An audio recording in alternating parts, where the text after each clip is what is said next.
Hi, I'm Irving, and I'm still an Adamaniac.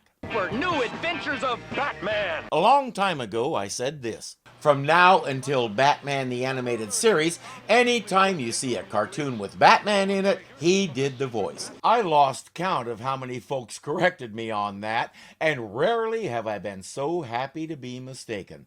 This series, short though it may be, features the return of the quintessential Batman and Robin, Adam West and Burt Ward. Greetings, Bat fans. This is Batman. And Robin, the boy wonder. And me too, Bat Mite. Welcoming you to the new adventures of Batman. It takes about 5 seconds of looking at the artwork to know that we're looking at a Filmation production. Most fans, myself included, are okay with that. We couldn't get Yvonne Craig to voice Batgirl, but just like in the live-action series, she doesn't have that much to do anyway. Co-producer Lou Scheimer voiced Bat Mite. In action. Join me, Batman. And me, Robin, the boy wonder. And Batgirl. And me too, Bat Mite. In the super new adventures of Batman. I had never heard of Bat Mite until I watched this. He was an on-again, off-again character in the comics from about 1959 on. In the comics, he's an imp from the fifth dimension, sort of like Superman's enemy, Mr. Mxyzptlk. But Bat Mite isn't a villain. In fact, he wants to be a hero just like Batman, which is why he wears the silly costume and constantly tries to help with predictable results. Well done, Giggles. That's a good hyena. Yes, sir. There's nothing like the sound of laughter to make a house a home.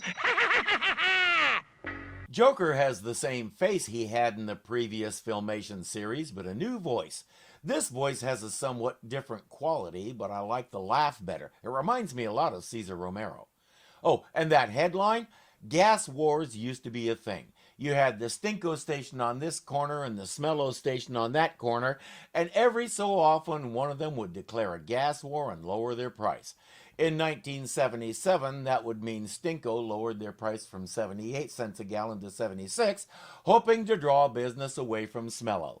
Now Smello has to decide whether to take up the challenge or not. If he does, he might lower his price to 75 cents, so now the ball is in Stinko's court.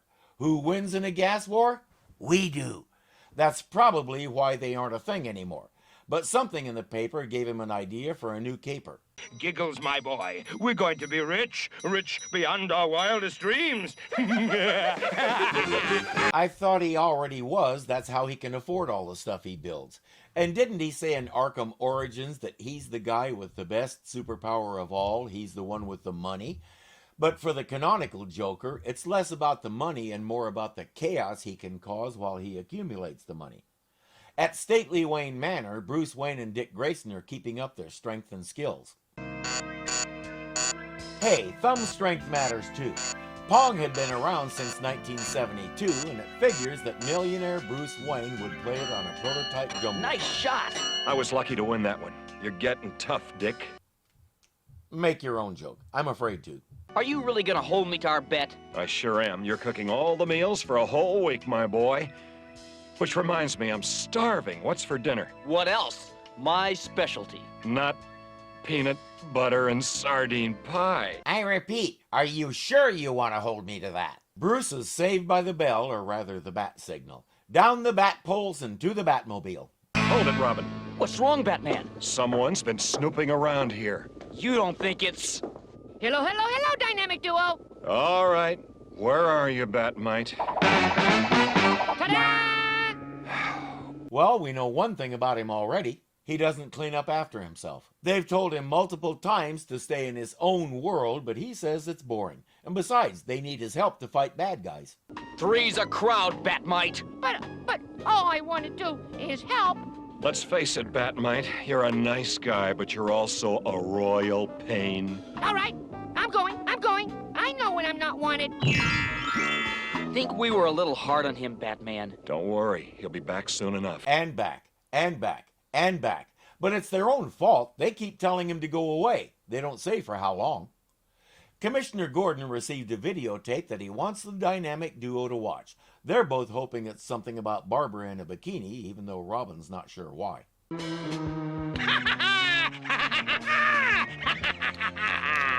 The Joker! Well, it sure ain't Barbara Gordon. He says, tonight at 7, I'm going to pull off my biggest theft ever right under your noses and get away with it.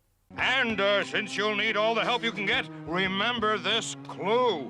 Oil and water don't mix.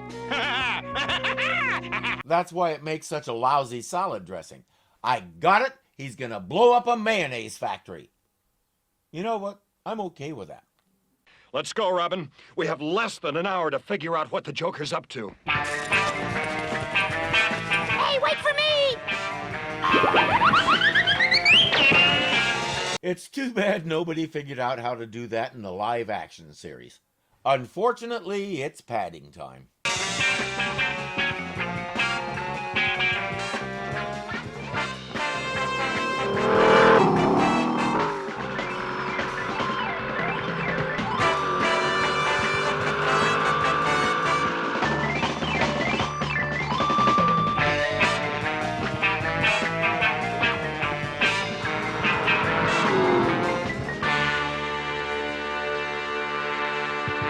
That was about as necessary as an 11th toe. The pseudo-James Bond music is nice, but it doesn't make up for the fact that we're filling time with it while the story just sits there. At the very least, Batman and Robin could be discussing what the clue might mean, or how Bat Mite will get in the way this time, or whose turn it is to do the laundry. As much time as that took, they could have had the talk by now, and Robin would understand why he was thinking about Barbara Gordon in a bikini.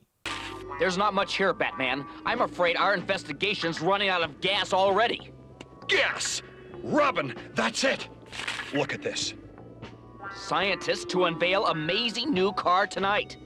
Professor Julius Irwin will demonstrate his revolutionary new car that runs on water instead of gasoline. And it runs on water, man! Oil and water don't mix. That was the clue. He's going to steal that prototype. All right, I'll capture the Joker myself. Someone else is stealing a prototype car. Now, which button do I push first? Eeny, meeny, miny, mite. I really want to know why that button exists. The Batmobile. Talk to you later, Commissioner.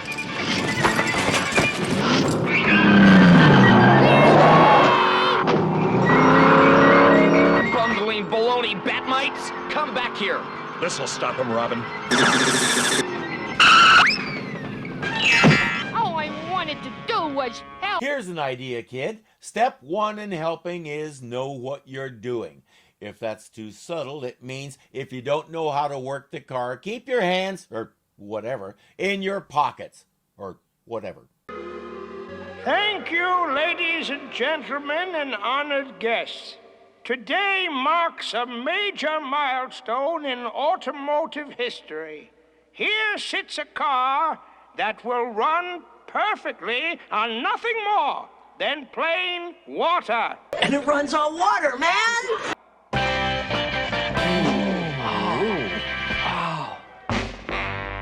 Commissioner, I've heard the professor speak before, and there's something different about his voice. Not different enough for him to do anything, though. They're watching from a police van not far away.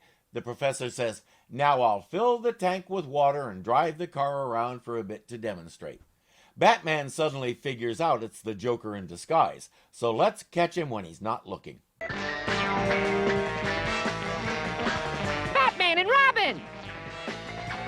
Holy goof-ups, Bat Mite! You just blew our sneak attack!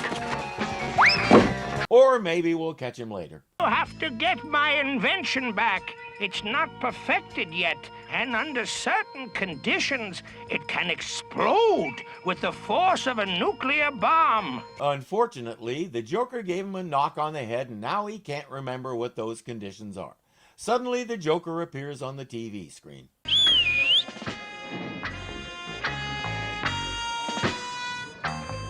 Come and get me, boys. Well, that's our parking lot out back. When I fill her up, I don't mess around. All the police cars are disabled, and all the police officers make squishing noises when they walk.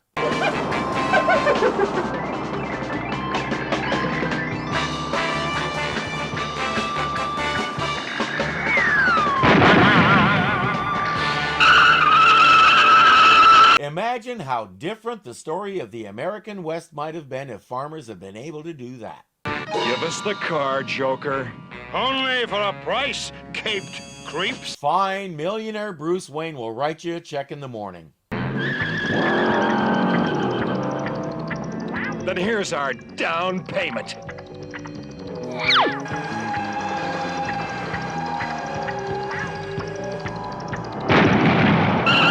Tom Brady, eat your heart out. Whatever that stuff is, the car is spinning out on it.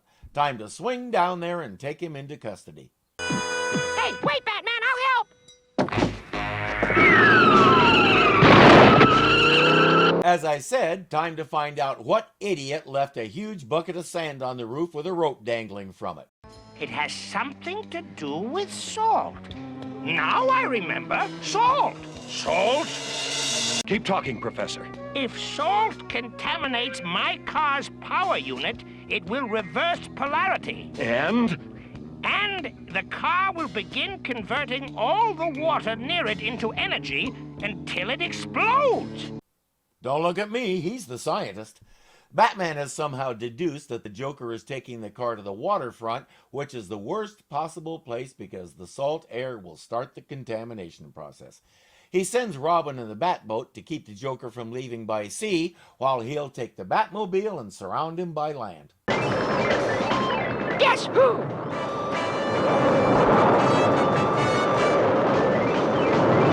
Your name will be Crash Kaboom if you don't let him see where he's going.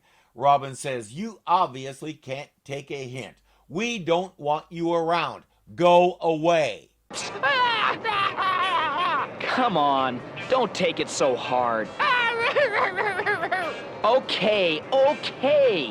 You can stay on one condition. All right, Promise me you'll sit still and not touch a thing. I promise. Once again, Robin, you didn't say for how long. You know he's worse than a toddler with ADD. In fact, he may be a toddler with ADD. I raised 3 of them, and he sounds an awful lot like they did. Unless anyone presume my kids came by it honestly. They inherited it from their father.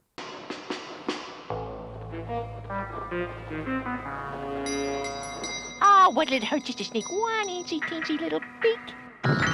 That actually took longer than I expected. Robin! Robin?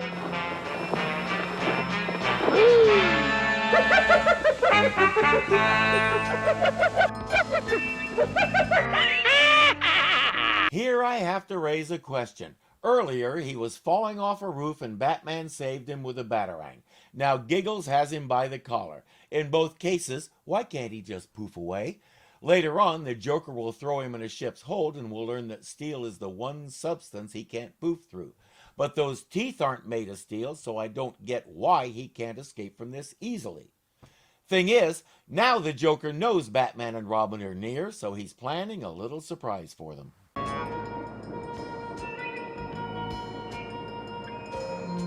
Hey!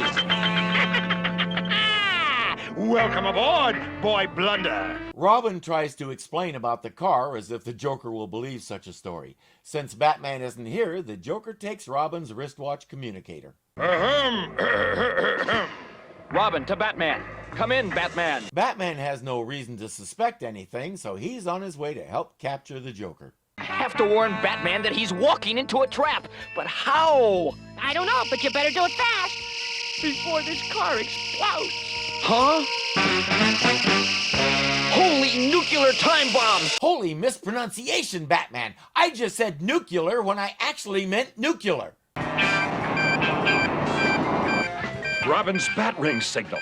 Something's up, and it's going to be me in the bat gyro. No, we don't get to find out how Robin did it. Suffice to say he did, and it worked. Here comes the Batmobile now, Giggles. In a minute, we'll have that caped creep caught.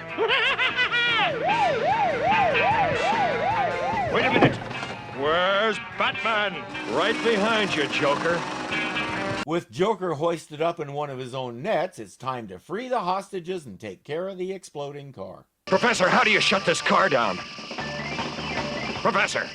There's a fuse box on the right side of the engine. There's a trip switch at the bottom. But since you can't reach the one on the bottom, that one on the top will do. Now see, if they had installed that switch at Chernobyl, the world would be a very different place. The epilogue will feature Bat Mite trying Robin's peanut butter and sardine pie with expected results, and it's pretty funny anyway. Bat message. Some people never learn. But Professor Irwin certainly learned something today. He was so worried about looking good in front of others, he presented a car to the public that he knew was dangerous. Right. And he learned the most important lesson of all. It's not what other people think about us that's important. What's important is doing what is right. This show followed on the heels of Filmation's successful Shazam ISIS Hour, which we've already looked at. In keeping with the tone of those shows, each episode has a lesson in the form of a bat message. They usually end with Bat Mite doing something silly. I'm not sure how badly that would have distracted kids from the message, so help me out on that one. Give me your feedback, please. I'm not sure who decided to make Bat Mite a character or why, but I like it. It takes us a little off the usual path and into something that makes this series fairly unique. And if you accept a universe where he exists, all his mistakes, foibles, and fumbles are, if not believable in the sense that we think it could really happen, but they're within the realm of what you'd expect from such a character. As I already mentioned, some of his powers seem inconsistent, at least when the plot requires it. But I doubt that Saturday morning target audiences would have caught that. I do like the design of the Joker, and I'm glad the Filmation folks decided to keep it. All in all, this is a good start. I'm Irving, and I'm still an Adamaniac.